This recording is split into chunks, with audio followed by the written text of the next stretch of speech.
Welcome students. Test IQ এর তরফ থেকে তোমাদের প্রত্যেককে অনেক স্বাগত। আজকে আমরা খুব গুরুত্বপূর্ণ একটা জায়গা নিয়ে জানবো, সেখান থেকে আমাদের ধারণাটা স্বচ্ছ করব এবং আজকে যে বিষয়টা আমরা আলোচনা করতে চলেছি, এই জায়গাটা কিন্তু পিটেট, সিটেট, আপার প্রাইমারি টেট বা স্পেশাল এডুকেশনের যে পরীক্ষাটা হলো বা যে এক্সামটা হয়, তার জন্য কিন্তু আজকের জায়গাটা ভীষণ গুরুত্বপূর্ণ। এবং এরপরে যদি বলি যে আমরা যে পেডাগজির জায়গাটা দেখি, সেই পেডাগজির সঙ্গেও কিন্তু ব্যক্তিত্ব বা ব্যক্তিত্বের সংলক্ষণ, এই জায়গাটা ওতপ্রোতভাবে জড়িত। ঠিক আছে? তো আজকে আমরা প্রথমে ব্যক্তিত্ব বা ব্যক্তিত্বের সংলক্ষণ নিয়ে একটু ধারণা করে নেব এবং তার উপর ভিত্তি করে কিন্তু আমরা আজকের ক্লাসের এমসিকিউ সলভ করব। তো তোমরা কিন্তু ক্লাসটা পুরোটা দেখবে। আর আমাদের যে আলাদা ফ্যাকাল্টিসরা রয়েছে, তোমরা অলরেডি তাদের চেনো এবং তাদের ক্লাসও করছো।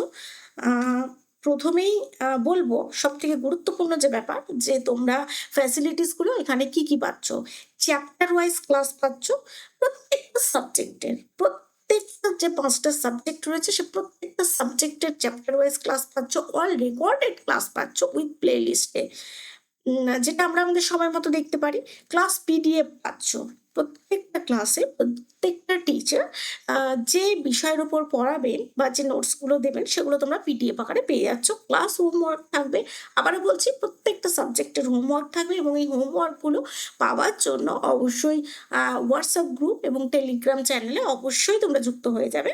সাবজেক্ট ওয়াইজ কিন্তু মক টেস্টের ব্যবস্থা রয়েছে, যে আমরা কিভাবে এগোচ্ছি, কোন গতিতে এগোচ্ছি, কিভাবে এগোলে আমাদের জন্য সব থেকে বেস্ট হবে এবং আমরা সেই পর্যায়ের জন্য কতটা এগোতে পেরেছি, বা আমার দুর্বলতা কোথায় রয়েছে, কোন জায়গা আরেকটু স্ট্রং করা দরকার, আমার সবলতার জায়গাটা কোথায় রয়েছে, সমস্তটাকে বোঝার জন্য কিন্তু মক টেস্টটা ভীষণ গুরুত্বপূর্ণ। এর সাথে থাকবে ডেইলি মক এবং ফুল মক। তো তোমরা যদি সমস্ত ফ্যাসিলিটিসগুলো পেতে চাও, আবারও বলবো আমাদের হোয়াটসঅ্যাপ গ্রুপ এবং টেলিগ্রাম চ্যানেলে অবশ্যই যুক্ত হয়ে যাবে। সাথে আমাদের যে ক্লাসটা, সেটা অবশ্যই লাইক শেয়ার করে দেবে এবং আমাদের চ্যানেলটা অবশ্যই সাবস্ক্রাইব করে দেবে। আর আজকে তোমরা জানো যে চাইল্ড ডেভেলপমেন্ট অ্যান্ড পেডাগজির থেকে মোট 30টা এমসিকিউ আমরা সলভ করব। তো এমসিকিউ সলভের আগে চলো আমরা বিষয়টা একটু বুঝে নিই। প্রথমেই বললাম যে আজকে আমরা আলোচনা করব পার্সোনালিটি, তাই তো? আচ্ছা, খুব ভালো করে আমার কথাটা একটু মন দিয়ে শোনো। পার্সোনালিটি হচ্ছে বা ব্যক্তিত্ব হচ্ছে যে বৈশিষ্ট্যাবলী, যে বৈশিষ্ট্য কি হয়, যে বৈশিষ্ট্য এক ব্যক্তির থেকে অন্য ব্যক্তিকে পৃথক করে, মানে সেটা যে কারোর থেকে আমরা প্রত্যেকটা মানুষের থেকে আলাদা, তাই না? আমি আমার মতন, তুমি তোমার মতন, হ্যাঁ। এবার সাময়িক হয়তো মনে হতে পারে যে আমি ঠিক ওর মতো বা ও ঠিক আমার মতো, কিন্তু পুরোপুরি কেউ কারোর মতো নয়, প্রত্যেকের মতো। তো যে বৈশিষ্ট্য এক ব্যক্তিকে অন্য ব্যক্তির থেকে, অন্য ব্যক্তির থেকে পৃথক করে, সেটাই হচ্ছে পার্সোনালিটি। ওকে, এটুকু ঠিক আছে। এবার প্রশ্ন হচ্ছে যে কেউ খুব চুপচাপ, তুমি দেখলে তোমার শ্রেণীকক্ষে কোনো শিক্ষার্থী খুব চুপচাপ, ভীষণ চুপচাপ, ওকে। আবার তুমি তোমার শ্রেণীকক্ষে এরকমও দেখে থাকবে যে ভীষণ চঞ্চল।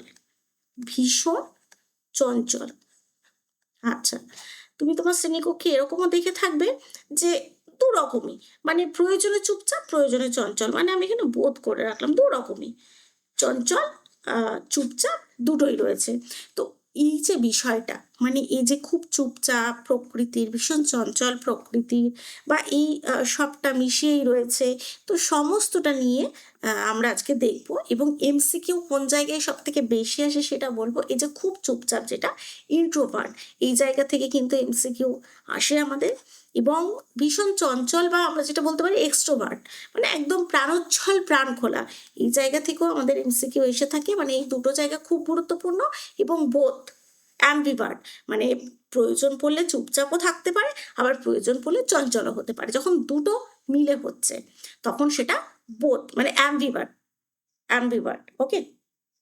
আচ্ছা, আর একটা বিষয় এখানে আমরা জানবো। আমরা তো দেখলাম যে বৈশিষ্ট্যাবলী এক ব্যক্তির থেকে অন্য ব্যক্তিকে পৃথক করে, ঠিক আছে। এবারে আরেকটা জিনিস একটু দেখো, আরেকটা জিনিস একটু আমরা ভাববো, যে আমরা অনেক সময় অনেক বাচ্চা বা অনেক শিক্ষার্থী দেখতে পাই খুব শান্ত। আমি খুব সংক্ষেপে লিখছি, কেউ খুব শান্ত। আচ্ছা, এটা কেন হয় বলতে পারবেন? বা খুব কেউ রাগী হয়, কেউ খুব রাগী হয়। আচ্ছা, এইটা কেন কেউ বলতে পারবে? কেউ খুব মিশুকে হয়।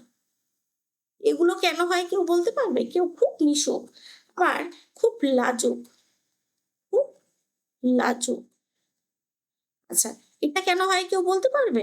তো এই যে জায়গাগুলো আমরা দেখলাম, আমাদের পারিপার্শ্বিক পরিবেশে হোক বা আমাদের কর্মক্ষেত্রে হোক, স্কুলে এরকম অনেক শিক্ষার্থী থাকে। তো এগুলো কেন হয়? এগুলো কেন হয়? এটাই হচ্ছে ব্যক্তিত্ব। এটাই তার ব্যক্তিত্ব। আমি শান্ত প্রকৃতির, এটা আমার ব্যক্তিত্ব। তুমি রাগী প্রকৃতির, ওটা তোমার ব্যক্তিত্ব। কেউ মিশুক প্রকৃতির, সেটা তার ব্যক্তিত্ব। কেউ লাজুক প্রকৃতির, সেটা তার ব্যক্তিত্ব। বোঝা গেল?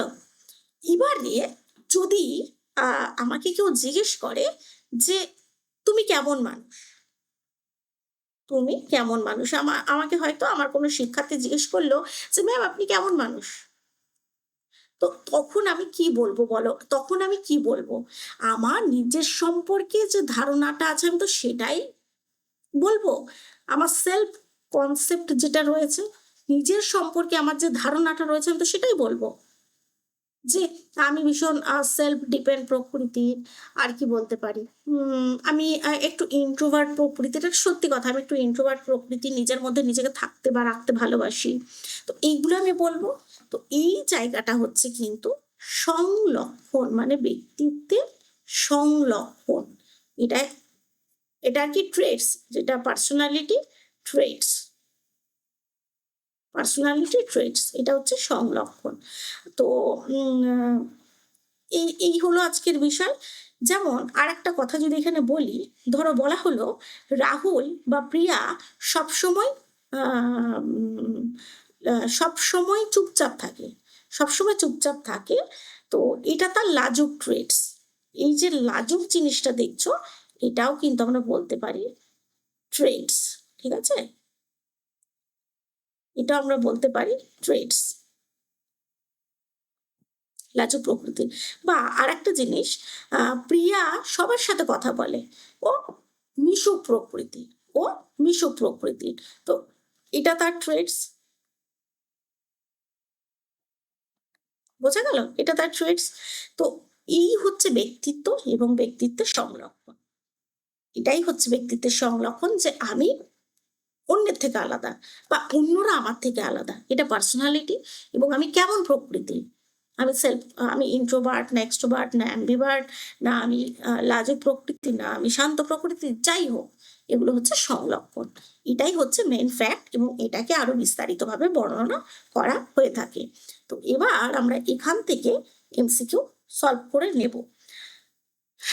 দেখো, প্রথমেই একটা ধারণামূলক প্রশ্ন। এবার প্রশ্ন আসে যে এর আগের দিন আমরা কি ক্লাস করেছি। এর আগের দিন আমরা কিন্তু ডিটেলস ক্লাস করেছি, সেটা ছিল বংশগতি ও পরিবেশ। মনে পড়ছে?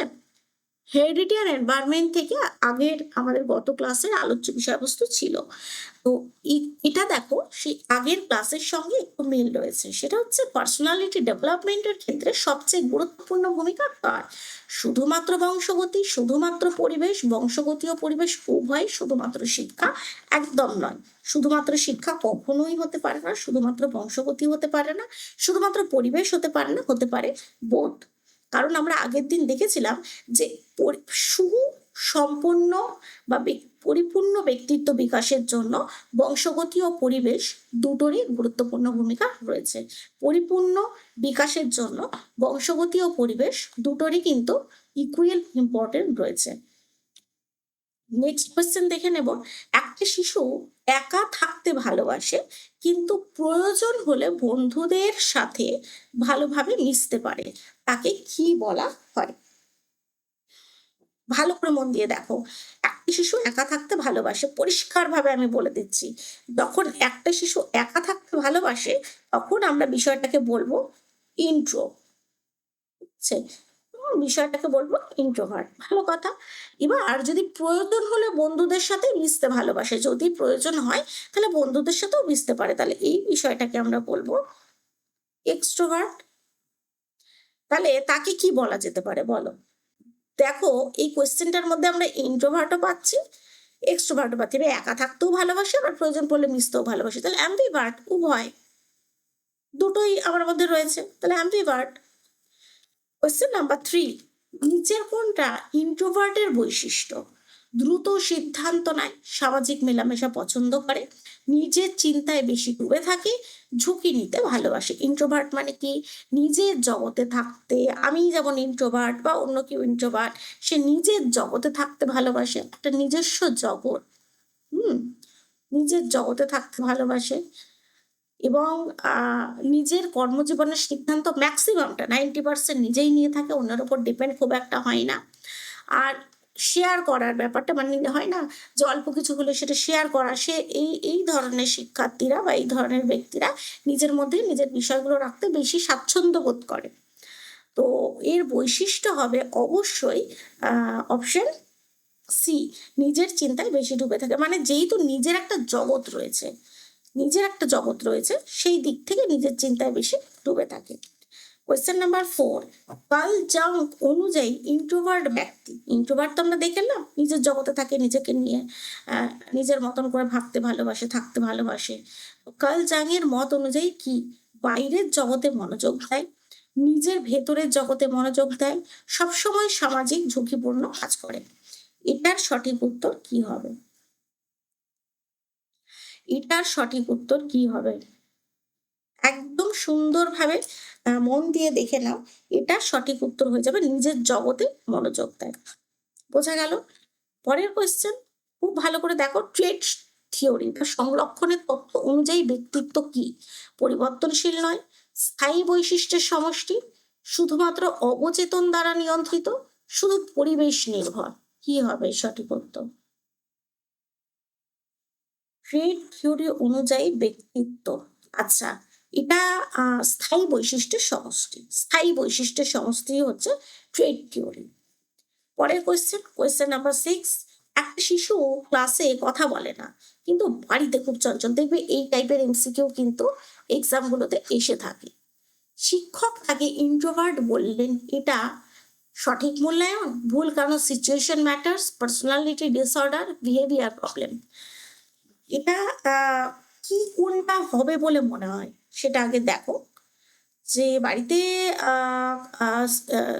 ক্লাসে কথা বলে না কিন্তু বাড়িতে ভীষণ চঞ্চল, এই টাইপের প্রশ্ন আসে যে বাড়িতে ভীষণ চঞ্চল বা বাড়িতে চুপচাপ, স্কুলে কথা বলে, কারণ তাকে প্রায়োরিটির ব্যাপারটা আমরা এই টাইপের এমসিকিউ পেয়েছি যে শিক্ষার্থী বা বাচ্চা যেখানে গুরুত্ব পায় সেখানে কথা বলে, কিন্তু শিক্ষক তাকে ইন্ট্রোভার্ট বললেন।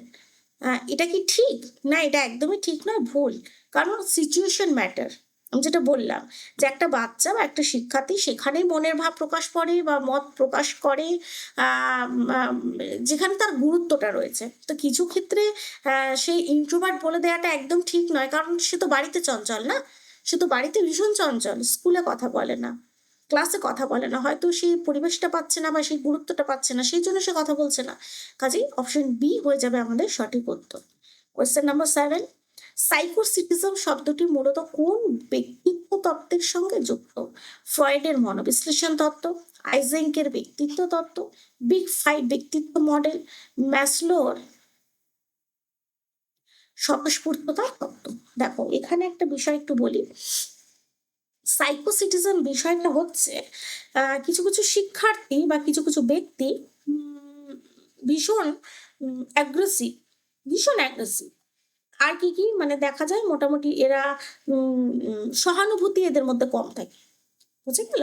মানে একটু আক্রমণাত্মক প্রকৃতির হয়, একটু সহানুভূতি কম থাকে বা অনেক সময় এরা নিয়ম ভাঙতে চায়, এরা একাকী থাকতে পছন্দ করে। এরকম কিছু বৈশিষ্ট্য সাইকিয়াট্রিজম শিক্ষকরা এই শিক্ষার্থীদের মধ্যে দেখা যায়।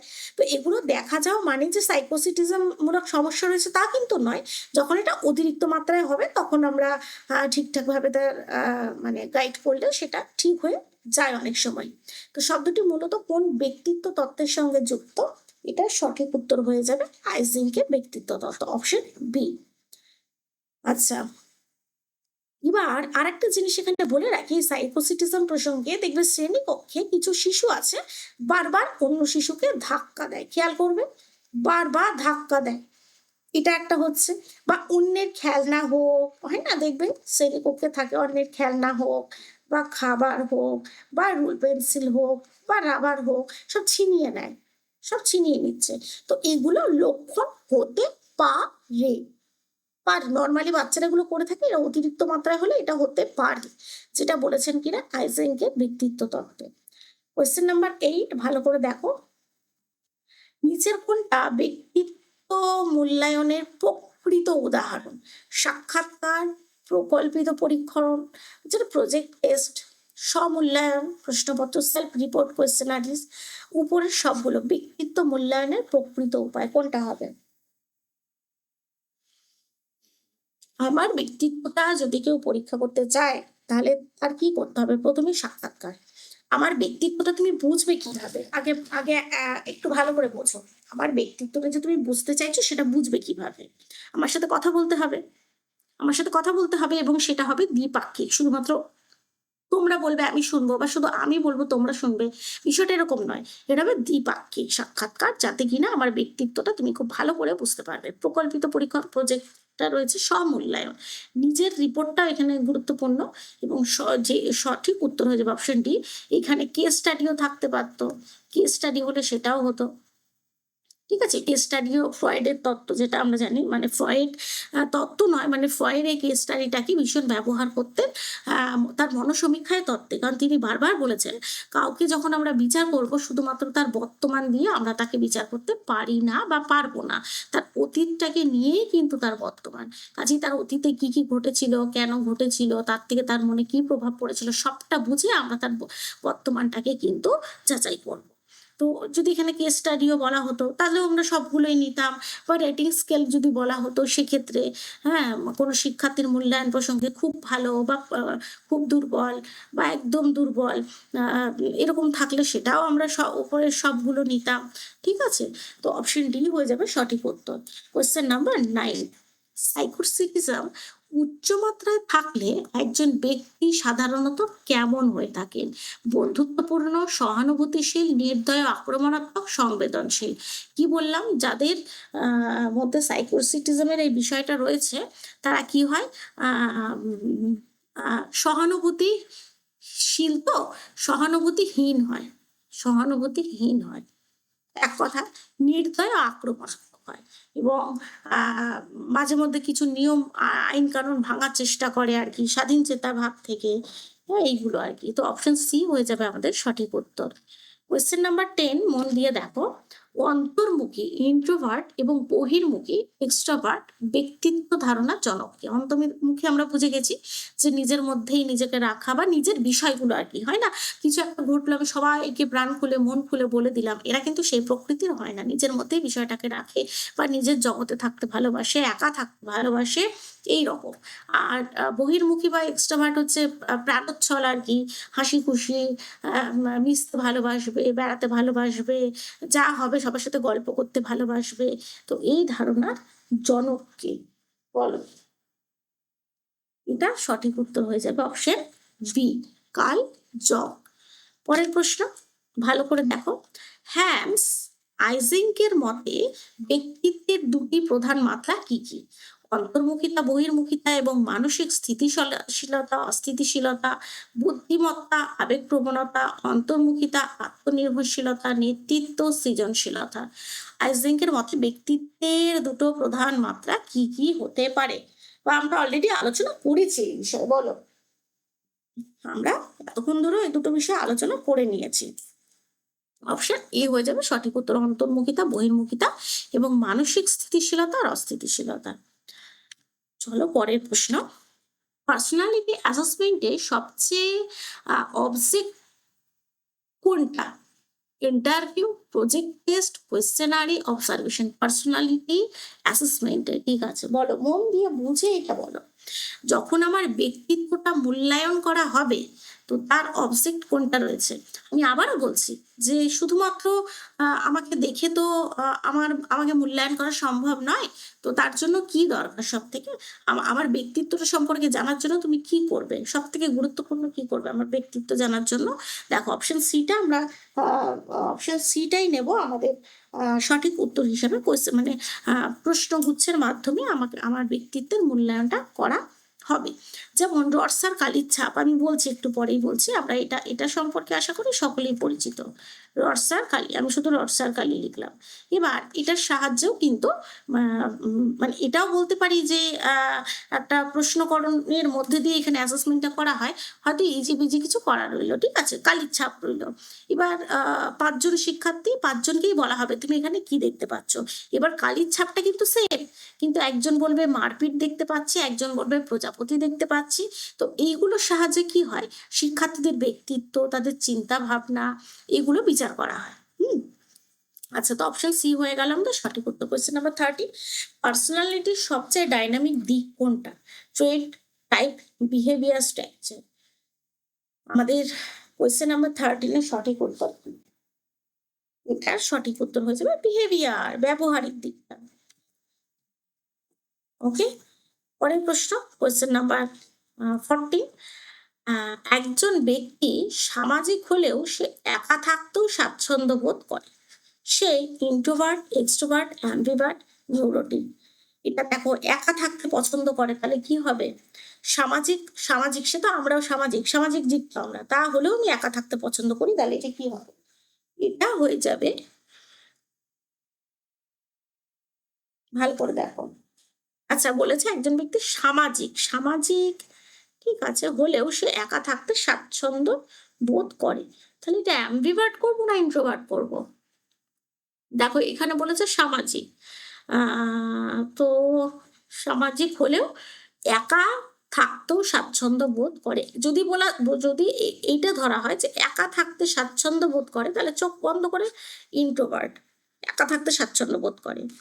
সামাজিক হলে যদি আমরা দুটোকেই নিয়ে থাকি, মানে যদি বোধ নিই তাহলে অ্যাম্বিভার্ট, যদি আমরা শুধু সামাজিক নিয়ে থাকি আর এটা নিয়ে থাকি তাহলে অ্যাম্বিভার্ট। আর যদি বলি যে সামাজিক, ঠিক আছে, আমরা সামাজিক, প্রত্যেকে সামাজিক, কিন্তু একা থাকতে পছন্দ করি, তাহলে ইন্ট্রোভার্ট, ঠিক আছে।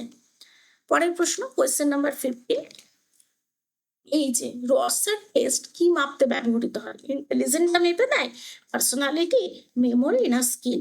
প্রত্যেকে দেখো, একটু আগেই আমরা এটা নিয়ে আলোচনা করলাম। এটা সঠিক উত্তর কি হয়ে যাবে? সঠিক উত্তর হয়ে যাবে অপশন বি, পার্সোনালিটি বা ব্যক্তিত্ব। আচ্ছা, কোয়েশ্চেন নাম্বার 16, সেলফ কনসেপ্ট সবচেয়ে বেশি গুরুত্ব দেয়? Skinner, Roger, Pavlov, Thorndike. সব থেকে সোজা প্রশ্ন, সেলফ কনসেপ্ট সব থেকে বেশি গুরুত্ব দেয় কোথায়? রজার্স। নিজের সম্পর্কে নিজের ধারণা, আমার নিজের সম্পর্কে নিজের ধারণা যত স্ট্রং, আমার পার্সোনালিটি তত স্ট্রং। নিজের সম্পর্কে নিজের ভাবনা যত দুর্বল, তত কি আমার পার্সোনালিটিও দুর্বল। পরের প্রশ্ন, কোয়েশ্চেন নাম্বার 17, নিম্নের কোনটা সেকেন্ডারি ট্রেট? দেখো, ট্রেট মানে আমি কি বলেছিলাম? সংলক্ষণ, ব্যক্তিত্বের সংলক্ষণ। তো সেকেন্ডারি ট্রেট কি কি? সততা, খাদ্যাভ্যাস, নেতৃত্ব, সাহস। দেখো, সততা এটা সেকেন্ডারি নয়, আমরা বলতে পারি খাদ্যাভ্যাসটা কিন্তু সেকেন্ডারি ট্রেট। সেকেন্ডারি ট্রেট হিসেবে আমরা অপশন বিটাই বলবো। পরের প্রশ্ন, কোয়েশ্চেন নাম্বার 18, একজন শিক্ষক ছাত্রদের নিজের মত প্রকাশ করতে উৎসাহ দেন, এটা কোন থিওরি সাপোর্ট করে? বিহেভিয়ারিস্টিক, হিউম্যানিস্টিক, সাইকো অ্যানালিটিক না ট্রেড? একজন শিক্ষক তার শ্রেণীকক্ষে ছাত্রদের নিজের মত প্রকাশ করতে উৎসাহ দেন। এটা কোন থিওরি সাপোর্ট করে? কোন থিওরি সাপোর্ট করে বলো? এটা সঠিক উত্তর হয়ে যাবে হিউম্যানিস্টিক, অপশন বি। পরের প্রশ্ন, কোয়েশ্চেন নাম্বার 19। পার্সোনালিটি ডেভেলপমেন্ট সবচেয়ে বেশি হয় কখন? শৈশবে, কৈশোরে, প্রাপ্তবয়স্কে না বৃদ্ধ বয়স্কে? দেখো এটা সব থেকে সোজা প্রশ্ন, অপশন দেখেই কিন্তু আমরা উত্তরটা ট্রেস করতে পারছি যে সঠিক উত্তর কি হবে। ব্যক্তিত্বের বিকাশ সব থেকে ভালো হয় শৈশবে, সব থেকে ভালো হয় শৈশবে। আচ্ছা, এটা কৈশোরে দেখো, এটা যদি বলি, হ্যাঁ, কৈশোরে এটা পরিপূর্ণতার দিকে যায়। ঠিক আছে? কৈশোরে এটা পরিপূর্ণতার দিকে যাচ্ছে। ওকে, চলো। এটা যদি আমরা কৈশোর বলে থাকি তাহলে কি এটা ভুল হবে? এটা কি ভুল হবে? তোমরা একটু কমেন্ট সেকশনে জানাও। এবার এটা এই দুটোর মধ্যে কিন্তু ডাউট তৈরি হবে। এটা একদম ডাউট তৈরি হবে। অনেকে বলবে কৈশোরে, অনেকে বলবে শৈশবে। তবে সবথেকে গুরুত্বপূর্ণ এটা নিয়ে আমি একটু বলেই দিই। পার্সোনালিটি বা ব্যক্তিত্বের বিকাশ একদিনে বা এক বয়সে হয় না। মানে এটা কিন্তু অ্যাকচুয়াল ধাপে ধাপে হয়। কিছু বয়সের প্রভাব তো থাকেই। প্রথমত দেখো, এই যে শৈশবটা আমরা বললাম, এই এজ ডিউরেশনটা 0 থেকে 6। এই বয়সে কিন্তু ব্যক্তিত্বের ভিত তৈরি হয়। আমি বলছি ভিতটা তৈরি হয়। যেমন পরিবার, মা-বাবার আচরণ, ভালোবাসা, নিরাপত্তা, কথা বলার পরিবেশ সবটা কিন্তু এই শৈশবে গড়ে ওঠে। সবটা। এবার তারপরে যদি বলা হয় যে কৈশোরে কিনা, এই সময় ব্যক্তিত্ব আরো দৃঢ় হয়, এটা ঠিক কথা। বন্ধুদের প্রভাব পড়ে, নিজের আইডেন্টিটি খোঁজা বা আত্মবিশ্বাস, মূল্যবোধ তৈরি করা। তো কৈশোরটার ঠিক কি হবে, সবচেয়ে বেশি হয় আমরা শৈশবে নেব। কারণ কৈশোরে আমরা দেখেছি যে একটা হরমোনাল চেঞ্জেস তৈরি হয়, যার ফলে একটা নিজের আইডেন্টিটি শিক্ষার্থীরা খুঁজে থাকে। আত্মবিশ্বাস, মূল্যবোধ এগুলো একটু নড়বড়ে বলবো না, এগুলোর ভিত আরো একটু দুর্বল হয়, তবে ওই সময়টার জন্য। যাই হোক, সব দিক থেকে আমরা সঠিক উত্তর কিন্তু শৈশব নেব। পরের প্রশ্ন, কোয়েশ্চেন নাম্বার 20। খুব ভালো করে দেখবে, যেহেতু সিডিপি তো, যখন 4টে অপশন থাকবে, অলরেডি 3টে অপশনের মধ্যে আমাদের ডাউট শুরু হয়ে যাবে। রিমা খুব ইন্ট্রোভার্ট, এগুলো একটু মন দিয়ে দেখবে, এগুলো একটু ডিপ থটে আছে। ক্লাসে কথা বলে না, কিন্তু লিখিত কাজ ভালো করে। টিচার কি করলে সবচেয়ে উপযুক্ত হবে? দেখো এটা পার্সোনালিটি প্লাস পেডাগজি। ও দেখো, প্রথমত বলা হয়েছে ইন্ট্রোভার্ট, মানে নিজের মধ্যে থাকতে ভালোবাসে, নিজের একটা জগতে থাকে। ক্লাসে সেরকম কথা বলে না, কিন্তু লিখিত কাজগুলো ভালো করে। মানে ক্লাসের স্যার বা ম্যাডামরা রাইটিং স্কিলটা ওর খুব ভালো, এক্সামে হোক বা এমনি ক্লাসে হোক। তো শিক্ষক এখানে কি করবেন? তাকে জোর করে প্রতিদিন ক্লাসে কথা বলতে বাধ্য করবেন, ছোট গ্রুপ ডিসকাশন ধীরে ধীরে ইনভলভ করা, তাকে ইগনোর করে শুধু রিটেন কাজে ইভ্যালুয়েট করা, তাকে এক্সট্রোভার্ট বানানোর চেষ্টা করা। কি করব আমরা?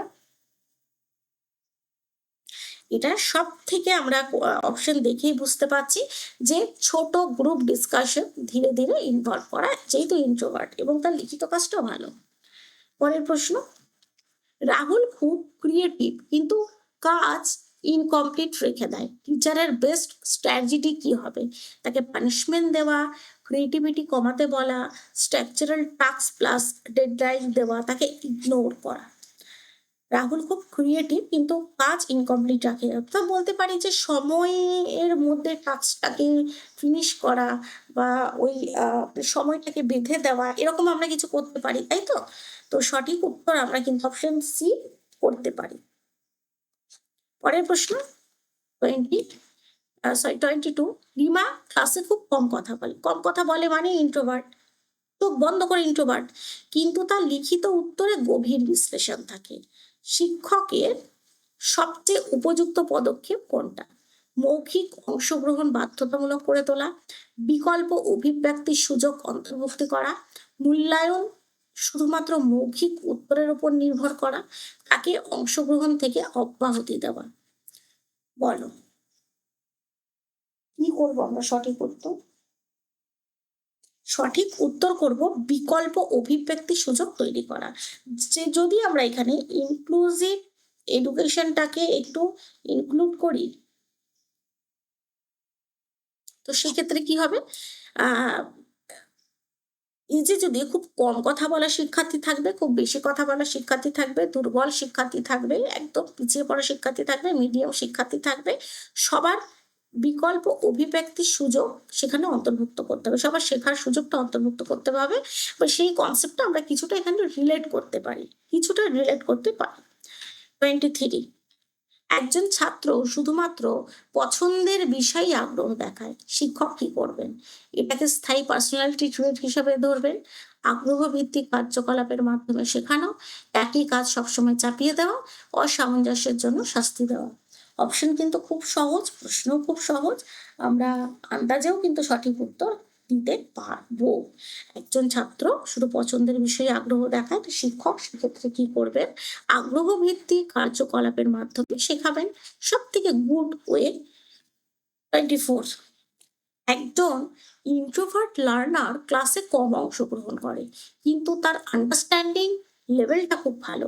টিচারের বেস্ট রেসপন্স কি হবে?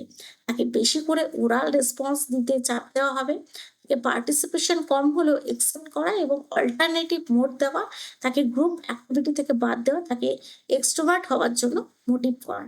কি করবো আমরা এর সঠিক উত্তর? প্রথমত আমি বলে রাখি, আমাদের উচিত প্রত্যেকটা শিক্ষার্থীর মতো করে শিক্ষাদান প্রক্রিয়াটা কার্যকারী করা। যেমন IEP, ইন্ডিভিজুয়াল এডুকেশন প্ল্যান, এটা হচ্ছে আমাদের ফার্স্ট প্রায়োরিটি। কোনো শিক্ষার্থীর ব্যক্তিত্বকে পাল্টানো না, কারো ব্যক্তিত্বটাকে চেঞ্জ করা আমার কাজ নয়। আমার কাজ কি? প্রত্যেকটা শিক্ষার্থীর মতো করে তাকে শিক্ষাদান প্রক্রিয়াটা কার্যকারী করা, তাই তো? তার জন্যই পেডাগজি। তো আগে তাকে বুঝতে হবে, তাকে অবজার্ভ করতে হবে, তারপরে তাকে তার মতো শিক্ষাদান প্রক্রিয়াটা কার্যকারী করতে হবে, কাউকে চেঞ্জ করে নয়। তো যাই হোক, সবটার পরিপ্রেক্ষিতে আমরা সঠিক উত্তর নেব অপশন বি। 25, মন দিয়ে দেখো, রিমা ইন্ট্রোভার্ট কিন্তু লিখিত কাজে অসাধারণ। টিচার তাকে ওরাল পার্টিসিপেশনের কাজ চাপ দিচ্ছে। টিচারের উচিত সব শিক্ষার্থীকে সমানভাবে ওরাল পার্টিসিপেশনে বাধ্য করা, শেখার মূল্যায়ন শুধুমাত্র মৌখিক অংশগ্রহণের মাধ্যমে নির্ভরযোগ্য করা। বলো, ভীষণ কনসেপচুয়াল, ধারণামূলক একটা প্রশ্ন, এবং বিগত বছরের প্রশ্নগুলো দেখলেও আমরা বুঝতে পারি যে কতটা কনসেপচুয়াল বেস এমসিকিউ আমাদের এখন আসে। তো এর সঠিক উত্তর আমরা কি করব? এর সঠিক উত্তর আমরা করব আচ্ছা, সেক্ষেত্রে সমানভাবে বাধ্য করা, ঠিক আছে। শেখার মূল্যায়ন শুধুমাত্র মৌখিক অংশগ্রহণের মাধ্যমে নির্ভর করা, দুটোই ভুল। এই শুধুমাত্র মৌখিক অংশগ্রহণ আর বাধ্য করা, এই দুটো কথা থাকবে না, অপশন ডি হয়ে যাবে আমাদের সঠিক উত্তর। বোঝা গেল? তো পার্সোনালিটি থেকে আজকে আমরা খুব গুরুত্বপূর্ণ, এবং গুরুত্বপূর্ণ থেকেও বড় কথা যে আমরা ধারণামূলক এমসিকিউ সলভ করলাম। বোঝা গেল? তার মানে এই কোয়েশ্চেনগুলো ডিটো আমরা এক্সামে কমন পাবো না, আমরা কমন পাবো এখান থেকে ধারণা, এই কনসেপ্টগুলো আমরা কমন পাবো। এবারে আমরা চলে যাবো হোমওয়ার্কে। প্রত্যেকটা ক্লাসের শেষে হোমওয়ার্ক তোমাদের প্রোভাইড করা হয়, আজকেও হবে। তোমরা অবশ্যই হোমওয়ার্কগুলো করবে। হোমওয়ার্কগুলো করার জন্য বা এমসিকিউগুলো পাওয়ার জন্য আমাদের যে হোয়াটসঅ্যাপ গ্রুপ আছে এবং যে টেলিগ্রাম চ্যানেল আছে, ওখানে প্লিজ জয়েন হয়ে যাবে। ফার্স্ট হোমওয়ার্ক কোয়েশ্চেন দেখে নাও। রাহুল ক্রিয়েটিভ কিন্তু কাজ অসম্পূর্ণ রেখে দেয়, তো টিচারের উচিত স্ট্রাকচার স্ক্যাফোল্ডিং দেওয়া। স্ক্যাফোল্ডিং এর আগে আমরা পেয়েছি, কোথায় পেয়েছি? ভাইগোরস্কিতে, এবং বলেওছি এই ভাইগোরস্কি থেকে স্ক্যাফোল্ডিং, এই জায়গাটা থেকে এমসিকিউ পাওয়া যায়। সকল শিক্ষার্থী একই সেলফ রেগুলেশন ক্ষমতা নিয়ে জন্মায়, তো কোনটা ঠিক কোনটা ভুল সেটা করতে হবে। 27, একই ক্লাসে ইন্ট্রোভার্ট এক্সট্রোভার্ট লার্নার আছে। যেমন আমরা ইনক্লুসিভে পাই এগিয়ে থাকা, পিছিয়ে থাকা, কৌতূহলী প্রবণ শিক্ষার্থী, দুর্বল শিক্ষার্থী, শ্রবণ প্রতিবন্ধকতার শিক্ষার্থী, লার্নিং ডিসএবিলিটির শিক্ষার্থী। তো সেক্ষেত্রে আমরা কি করব? ডিফারেন্ট ইনস্ট্রাকশন প্রয়োজন না সব লার্নার একইভাবে শেখে? এটা রইল হোমওয়ার্কের কোয়েশ্চেন নাম্বার 2। বা পরের প্রশ্ন, এই প্রশ্নটা দেখো, একজন লার্নার শুধুমাত্র পছন্দের বিষয় অ্যাক্টিভ। একটু আগেও আমরা এই বেসিক্সিকেও সলভ করলাম। তো টিচার হিসাবে কি করব? যাতে সব সাবজেক্টই তার পছন্দ হয় সেটাই আমাকে চেষ্টা করতে হবে, এবং সেটা যাতে রঙিন হয়, ভিজুয়ালাইজড হয়, সেই জায়গাটাও আমাকে দেখতে হবে। তো এই জায়গাগুলো মাথায় রেখে সঠিক উত্তর কি হবে সেটা অবশ্যই কিন্তু করবে। পরের হোমওয়ার্ক কোয়েশ্চেন: রিমা ক্লাসে খুব কম কথা বলে, নিজের কাজ একাই করতে পছন্দ করে, কিন্তু কাজ সবসময় নিখুঁত হয়। গ্রুপ ওয়ার্কে আগ্রহ কম। রিমার ব্যক্তিত্ব কোন ধরনের? অ্যাম্বিভার্ট, এক্সট্রোভার্ট, ইন্ট্রোভার্ট, নিউরোটিক? বলো। এটা খুব সোজা একটা প্রশ্ন, এবং এতক্ষণ ধরে আমরা এই কনসেপ্ট রিলেটেড বেশ কয়েকটা এমসিকিউ সলভ করেছি। আশা করি তোমরা প্রত্যেকে পারছো। এবং আজকের হোমওয়ার্কের শেষ প্রশ্ন: ইন্ট্রোভার্ট শিক্ষার্থীরা সবসময় দুর্বল কমিউনিকেটার্স হয়, তারা সোশ্যাল ইন্টারাকশনে কম আগ্রহী। বলো, এটা কি সত্যি সত্যি? এ এবং আর অ্যাসারশন রিজন, না কোনটা সত্যি কোনটা মিথ্যে? এই রইল আমাদের আজকের হোমওয়ার্ক। তোমাদের কাছে প্রত্যেককে বলছি, তোমরা ক্লাসের কমেন্ট সেকশনেও হোমওয়ার্ক করতে পারো, বা টেলিগ্রামেও জয়েন হয়ে সেখানে করতে পারো, বা হোয়াটসঅ্যাপ গ্রুপেও জয়েন হয়ে সেখানে করতে পারো। অবশ্যই তোমরা প্রত্যেকে জয়েন হয়ে যাও। আর ক্লাসগুলো যদি ভালো লেগে থাকে অবশ্যই লাইক করে দেবে, সাবস্ক্রাইব করে দেবে, আর ক্লাস কেমন লাগছে জানাবে। আজ এই পর্যন্তই। তোমরা সকলে ভালো থাকো, সুস্থ থাকো, আর যদি কোথাও প্রবলেম হয়ে থাকে সেটাও কমেন্ট সেকশনে জানাতে পারো। চলো, টাটা প্রত্যেককে। খুব ভালো করে পড়ো, প্রত্যেকটা টপিক থেকে কনসেপ্ট ক্লিয়ার করো, তাহলে আর এক্সামে আমার মনে হবে না যে আমি কমন পাইনি। কারণ আমাদের সাবজেক্টটা কমন পাওয়ার নয়, আমাদের সাবজেক্ট শুধু বুঝে বুঝে পড়ার। কারণ লাইন তুলে ওভাবে কিন্তু কমন পাওয়াটা খুব মুশকিল হয়ে যাবে। ওকে, তো সেই বিষয়টাকে মাথায় রেখেই তোমরা প্রত্যেকটা ক্লাস করো, তাহলে কিন্তু কোথাও কোনো সমস্যা হবে না। ঠিক আছে, আজ এই পর্যন্তই। প্রত্যেকে ভালো থাকো।